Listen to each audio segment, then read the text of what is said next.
विधान परिषदेवर नामनिर्देशित केलेल्या सदस्यांचा परिचय करून देताना मला अतिशय आनंद होतो आहे। श्री हेमंत पाटील, श्री पंकज भुजबळ, डॉक्टर मनीषाताई कायंदे, श्री इद्रिस इलियास नाईकवाडी, श्री विक्रांत पाटील, श्री धर्मगुरु बाबूसिंग महाराज राठोड, श्रीमती चित्राताई वाघ,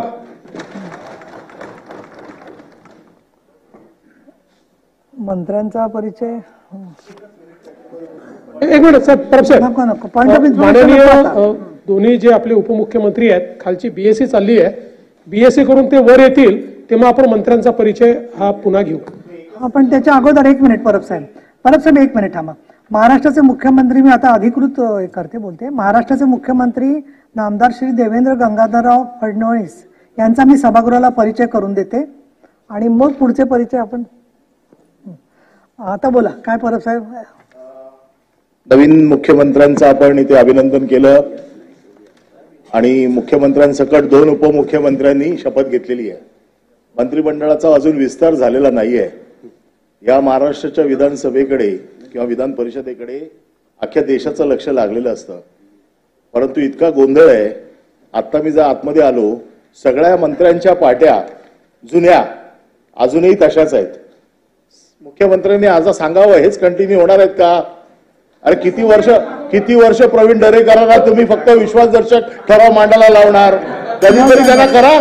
चला नाही, विषय असा आहे की त्या पाट्या ज्या लागलेल्या आहेत, पहिल्या या पाट्या लागल्या आहेत, मुख्यमंत्र्यांनी सांगावं। ओ परब साहेब, सजेशन फॉर ऍक्शन। ठीक आहे। सभापती महोदया, परिचय करून देतो। इद्रियास नाईकवाडी साहेब आता आले आहेत, त्यांचा परिचय करून देतो। अध्यादेश सभागृहाच्या पटलावर ठेवणे। माननीय मुख्यमंत्री